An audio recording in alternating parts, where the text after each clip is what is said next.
Hola a todos, sean bienvenidos a este nuevo video. El día de hoy vamos a hablar sobre las tres perspectivas del libro Prácticas Letradas Contemporáneas de Daniel Casani.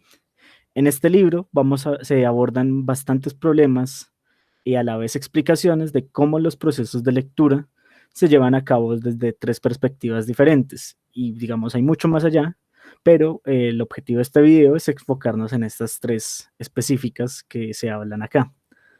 Entonces, pues, sin más que decir, voy a empezar con una breve presentación, así como ir hablándolo para que hayan ejemplos claros y también una comprensión para quienes estén viendo este video. Entonces, en primer lugar, ¿cuál es el problema principal que presenta Casani en su propuesta? Él va a decir que el principal problema es la pregunta de cómo se lee. Es decir, hay una preocupación desde hace mucho tiempo por la educación en que la lectura es una parte fundamental, pero él va a decir que hay un cierto sesgo en cómo se lee, digamos, para qué se lee a la larga.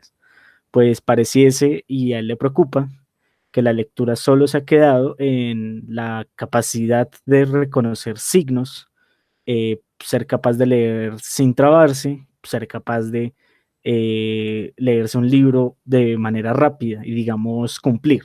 Es como, digamos, el principal problema que va a plantear en su introducción. Es decir, más allá de preguntarse por ahora cómo se lee, es para qué se lee y, digamos, también cómo esta falta de visión ha estado generando un problema en la educación general, no solamente en la educación académica primaria, secundaria, sino también en la educación universitaria.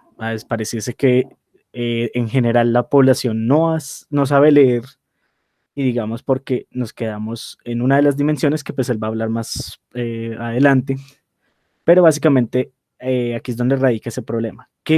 ¿Cómo se lee? ¿Qué leemos siquiera? Entonces aquí tenemos en gran medida un espectro de qué es este problema. Entonces, digamos, aquí desde este va a ser el punto de partida. Pues, en primer lugar, él va a dar tres perspectivas, que son la perspectiva lingüística, la perspectiva psicolingüística y la perspectiva sociocultural.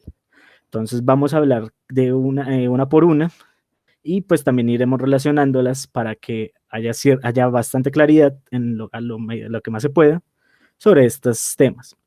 Entonces, la perspectiva lingüística comienza con la idea de eh, qué leemos y cómo sabemos que lo leemos. Entonces, por un lado, en esta imagen podemos ver un mensaje codificado. Es decir, pues en este caso pongo jeroglíficos porque estos también son una forma de lectura. Entonces, ¿esto qué significa? Que a primer vistazo, las letras y las palabras que vemos escritas, digamos en este caso específico escritas, no se comprenden por sí solas. Es decir, hay un proceso mental por parte de los hablantes y por parte del lector que se encarga principalmente de poner estas perspectivas en cada uno de estos ángulos. Eso quiere decir a grandes rasgos que nosotros al ver las letras no las comprendemos de manera natural. Es un constructo, de alguna manera, que nosotros mismos desarrollamos a lo largo de nuestra vida. Entonces, ¿cuál es el trabajo de esta perspectiva lingüística? Y a la larga, ¿para qué tenemos mensajes que no podemos leer en un primer lugar? Pues el objetivo es poder leerlos, en este caso, decodificarlos. Entonces, digamos, estos signos que podrían parecernos aleatorios tienen una forma específica de leerse y al poder interpretar qué es lo que dicen, somos capaces de hacer una transcripción. Entonces, podemos de alguna manera relacionar de que estas palabras tienen un orden, están compuestas por factores tales como la semántica que tienen cada una de sus palabras y oraciones, también la morfosintaxis, inclusive pues hasta cierto grado también tiene cierto saber enciclopédico, es decir, qué significa cada palabra dentro de ese contexto porque digamos también hay que tener en cuenta que puede existir la polisemia. Una palabra no puede significar lo mismo en un mensaje que en otro. Entonces, también Casani va a decirnos que en un primer lugar, esto no ha cambiado y esto tampoco es algo nuevo. Esto ha existido a lo largo del tiempo. Esto es una práctica que se sigue manteniendo y digamos, no importa de qué lugar del mundo sea, puede ser desde Estados Unidos, puede ser inclusive en la Europa medieval, siempre se ha llevado este proceso de codificación y decodificación. Es decir, cuando se escribe, se envía un mensaje codificado con un constructo de palabras, letras, con un sentido, con un orden, y la persona que lo lee va a ser el encargado de decodificar qué significa. Entonces aquí, digamos, estamos desde un carácter literal y, digamos, entendemos que toda esta perspectiva y todo esto que recibimos entra de alguna manera por los sentidos. Entonces aquí se pone a trabajar el factor de la vista, digamos, en la lectura eh, por medio de las letras visualmente, e inclusive el braille, pues ya en un caso más específico, entra por el tacto. Inclusive en una conversación, estos mensajes todavía existen. Y digamos el simple hecho de que ustedes me puedan entender hablando español, que está codificado de alguna manera en un mensaje específico, es posible decodificarlo a partir de esa información lingüística. Es decir, inclusive si yo hablara en inglés, esa información podría ser entendida por un hablante de inglés. Entonces, digamos, básicamente es un proceso en donde esos mensajes codificados tienen que ser interpretados por alguien. Básicamente es todo lo que Casani propone sobre esta perspectiva lingüística. En segundo lugar, está la perspectiva psicolingüística. Esta ya es donde dejamos un proceso más empírico, más físico, y ya se empiezan a llevar a cabo procesos más profundos. Entonces, en esta perspectiva psicolingüística, estamos pensando en que, la, en que todo lo que llega a nosotros, de alguna manera, termina en algún lugar. No significa que cuando un mensaje entra por los ojos, se pierde ahí, sino que todo lo contrario, sigue a nuestro cerebro, a nuestra psique, se queda con nosotros. Entonces, cuando esto sucede, hay una apropiación de la información. Entonces, la información no simplemente se queda en estos procesos eh, cognitivos sensoriales, sino que pasan a la metacognición, pasan a ser algo que se imprime en nosotros, adoptan una forma, son capaces de interpretar un mensaje y, digamos, de ese mensaje se aprende algo. Entonces, digamos, en los mismos procesos de lectura, cuando se entiende la lengua y, digamos, el orden lógico en que está un mensaje, podemos entender que, digamos, poniendo el ejemplo de una novela, eh, cierto personaje que tiene una carga semántica realiza cierta acción, pero esa acción de alguna manera nosotros mismos somos capaces de absorber cuál fue esa acción que se realizó. No necesitamos ver la imagen propiamente, sino que somos capaces de, a partir de nuestros receptores, internalizar esa información y que esta se quede en el cerebro. Entonces, básicamente, aquí también se trata ya de un ordenamiento de esa información. No se trata sencillamente que las palabras entran y entran individualmente, sino que todas se conectan a partir de estos esquemas morfosintácticos que hablamos anteriormente y ya obtienen un orden lógico. Entonces, aquí también, digamos, entra en juego los saberes propios de cada lector o, pues, digamos, también un hablante, entendiéndolo, porque hay cierta información que se le puede considerar información pragmática, que básicamente consiste en qué información tenemos nosotros a partir de nuestra experiencia vivencial. Entonces, no es lo mismo eh, hablar propiamente de un tema cuando alguien no conoce de ese tema. No puedo hablar de alguien sobre la apreciación de la literatura barroca si no sé, si no estoy consciente de que la otra persona con la que está hablando sepa que es la literatura barroca. Entonces, digamos, básicamente son huecos que se pueden llenar, también son déficits que se pueden presentar, pero Estos déficits no se trata sobre si se lee bien o se lee mal. Y digamos aquí Casani va a ser muy claro. Él va a decir que efectivamente estas diferencias implican que la lectura puede variar y su interpretación puede variar. Entonces, si por ejemplo alguien leyera sobre qué es la literatura barroca, alguien entendería una generalidad, pero a otra persona se le quedaría otro aspecto que de pronto no es implícito o no es el enfoque que un autor le da por ejemplo, a ese término, pero es lo que más grabado se le queda. Entonces, aquí no se trata de que haya una lectura equivocada, sino que hay una interpretación. Y digamos, hablándolo propiamente de esta información pragmática, también aquí es donde aparece de trasfondo de una vez la intención de alguien para decirnos cosas. Entonces, cuando entendemos este alguien de fondo, como el autor, por así decirlo, del texto, entendemos también por medio de esta psicolingüística que ese texto escrito nos está diciendo algo de alguien. Es decir, alguien escribió ese mensaje, alguien lo codificó y cuando yo lo decodifico es básicamente la voluntad de esa persona que lo escribió en un primer lugar.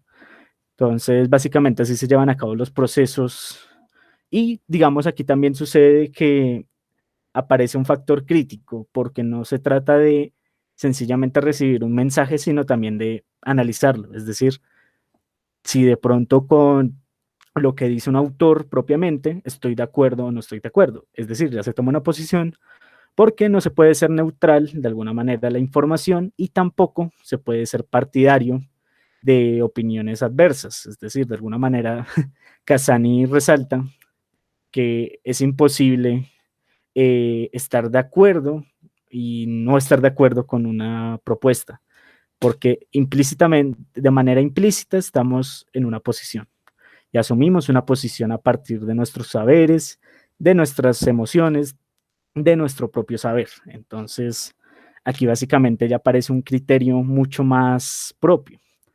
Y digamos esto aquí, a continuación, justamente yo tomé esta caricatura de internet eh, y pues la tomé porque justamente aquí hay un ejemplo de lo que estábamos hablando. Entonces, como podemos ver, básicamente es un chiste, es una caricatura, en donde parece el abuelo malinterpreta qué significa navegar por la web, pero no es a final de cuentas culpa de él. Hay unos saberes implícitos en los personajes en donde puede significar una cosa para el abuelo en este caso, y pues para el nieto, otro caso. Entonces, básicamente no se trata de que haya una lectura errónea, sino que también hay que tener en cuenta todos estos saberes pragmáticos y esta información pragmática de los sujetos. Entonces, aquí básicamente el abuelo en relación a red con pesca, cuando, bueno, navegar por la web, aquí lo pone más específicamente, pero nosotros red o web lo entendemos más explícitamente por internet, como lo estoy haciendo ahora en este video. Entonces, hay una intención y hay una diferencia, pero no es una lectura errónea. No se trata de lecturas erróneas, como si puede pasar en el aspecto lingüístico, en donde sí se analizan todas estas discrepancias, porque digamos en este aspecto lingüístico sí hay una objetividad implícita y sí hay un carácter más enfocado en el texto escrito, pero ya a la hora de interpretarlo y de absorber esa información, se pueden presentar estas variantes, como en el caso de esta caricatura. Ya para entrar en el último aspecto, entraremos a la perspectiva sociocultural. Y digamos que en esta sigue en relación con la psicolingüística, pero la aplica a una estructura más grande en general. Entonces, en primer lugar, eh, lo, que, lo que nos va a decir el autor es que no es lo mismo, de alguna manera, hablar de ciertos temas en una parte que en otra. Entonces, por ejemplo, el autor inclusive en su libro va a decir que no es lo mismo cómo se llevan a cabo los conversatorios en Alemania a cómo se llevan en España. O no es lo mismo hablar de una cosa en Europa y otra cosa en América. Hay grandes diferencias porque de alguna manera las culturas construyen sus propios significados a través del tiempo. Y al construirlos a través del tiempo, hay una necesidad inherente de que estos significados se adapten y, digamos, los hablantes se van a adaptar con él. Entonces, no sé, creo que aquí ejemplo está en el caso de los saludos. Si bien uno entiende, bueno, en este caso es como dar las gracias. Entonces, a veces pueden haber muchos cambios de cómo sea de una cultura a otra, también teniendo en cuenta el contexto histórico. No es lo mismo las costumbres de Alemania antes de, la guerra, de las guerras mundiales a Alemania contemporánea, actual de nosotros. Tampoco, ejemplo, sería lo mismo pensar de que entonces las expresiones inglesas de, por un lado, Inglaterra, son las mismas as las de América. Hay grandes diferencias socioculturales, históricas, de alguna manera espirituales con ese pueblo. Entonces, estas se siguen transmitiendo, se siguen replicando y sobreviven desde los hablantes. Entonces, básicamente aquí lo que nos va a decir Daniel Casani es que hay que tener cuidado a la hora de entender los textos, porque pues si bien hay unas máximas universales, por así decirlo, en donde somos capaces de relacionarnos y, digamos, podemos entender universal con otras culturas, a pesar de inclusive no compartir la misma lengua, estos pequeños aspectos son necesarios a tener en cuenta. Eh, a continuación voy a proponerme a exponer sobre un meme y, digamos, creo que aquí también aplica estas características. Entonces, este meme lo tomé de una página de Facebook y me pareció gracioso porque creo que demuestra un poco este problema, esta situación. Entonces, básicamente, como podemos ver, ¿qué sucede cuando un alumno saca 10 en los diferentes países? Entonces, podemos ver que en México hay una satisfacción, en Chile hay cierto grado de agrado, valga la redundancia, en Perú hay tristeza y en China pues es bastante malo. Entonces, de pronto esta imagen no tiene mucho sentido si la vemos así, y de pronto la gente podría entenderla a grandes rasgos, pero ahí es donde radica. Inclusive nos damos cuenta que hablar del sistema de calificaciones no es lo mismo en ningún país como tal. Entonces, si lo pensamos desde la visión colombiana, digamos en el caso mío, nos damos cuenta que pues, la escala es de 1 a 5, incluidos decimales. Entonces, si lo pensamos, sacar un 10 es físicamente imposible, lo podríamos hacer pasar por un 1. Pero uno se da cuenta, y digamos aquí es donde radica esa gran diferencia. No, si yo voy a un país, digamos, en una ponderación a Chile, y yo digo que mis calificaciones son 5, pues no va a servir porque se tiene que hacer un ponderado al equivalente de esa región. Inclusive tomo un ejemplo más coloquial que, digamos, también se populariza mucho, que, digamos, en el caso de Argentina, se dice mucho la expresión recibir piñas, que es básicamente golpear a alguien. Entonces, digamos, para nosotros la piña puede ser una fruta y, digamos, se hace humor sobre estas diferencias frente al lenguaje y, digamos, cómo se interpreta. Y culturalmente cada país se reconoce a sí mismo dentro de todas estas dinámicas, pero, y digamos aquí es donde radica ese carácter sociocultural. Entonces no significa el hecho de que estemos cerrados en la lectura sobre estas cosas, sino que al contrario, tenemos la capacidad de usar palabras que significan algo y darles un sentido totalmente propio, y digamos nos quedamos con ello. Entonces, si bien entendemos que en este caso, sacar, por ejemplo, en esta imagen que tengo acá, un alumno saca 10, entendemos que eso se refiere a una nota. Todos somos capaces de entender ello.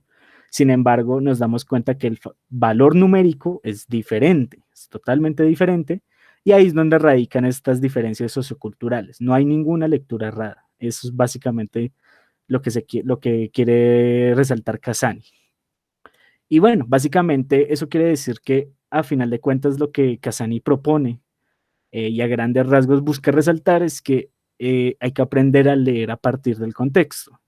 No se trata sencillamente de quedarnos en el nivel lingüístico, en donde desciframos qué significa cada palabra, las organizamos y pare de contar. Entonces, digamos, no se trata sencillamente de que creemos que enseñamos a un estudiante a leer cuando él es capaz de pasar sus ojos por un libro y lo más rápido posible y que haya hecho ese ejercicio para la evaluación final. Pues, y si dejamos fuera de lado todos estos aspectos en donde haya esa absorción de la información y también, digamos, tengamos en cuenta esas particularidades de la sociedad en donde ocurre y transcurre todos estos procesos, no sirve de nada la lectura, básicamente. Entonces, digamos, yo también lo aplico en este caso, no es lo mismo leer El Quijote siendo un español que siendo alguien de América, Hispanoamérica más específicamente. Inclusive hasta un norteamericano tendría problemas para leer un Quijote español. Es así también como pues en caso más específico, no es lo mismo leer Cien años de soledad siendo un colombiano que lo lea alguien que no es colombiano. Entonces va a haber ciertas máximas, por así decirlo, comunes que se pueden relacionar, pero hay bastantes grados de diferencia. Y digamos, esto puede complicar dar una nueva perspectiva a la lectura. Entonces no se trata de tampoco cerrarse, no se trata tampoco de cerrarse a que estas cosas se deben leer a partir del contexto del que originalmente son, sino que también se trata de adaptarlo y también absorberlo, porque pues digamos básicamente lo que Casani va a cerrar es que la interpretación consiste en ello, consiste en cómo se absorbe la información, qué se entiende por esa información y digamos ir más allá del contenido lingüístico y básicamente escrito. Entonces, y digamos que al final de cuentas él también va a decir que esto se aplica en la conversación común, pero en su libro, pues él va a enfocarse principalmente en el acto de lectura frente a este tema. Bueno, eso ha sido todo por hoy. Agradezco su atención. No olviden visitar el canal. Tengo unos cuantos videos, son bastante pocos. Igual este canal lo uso como repositorio de videos, pero si quieren ojear lo que hay, no olviden en quedarse, dejar su comentario si es necesario. Y pues agradezco muchísimo su atención. Tengan feliz noche.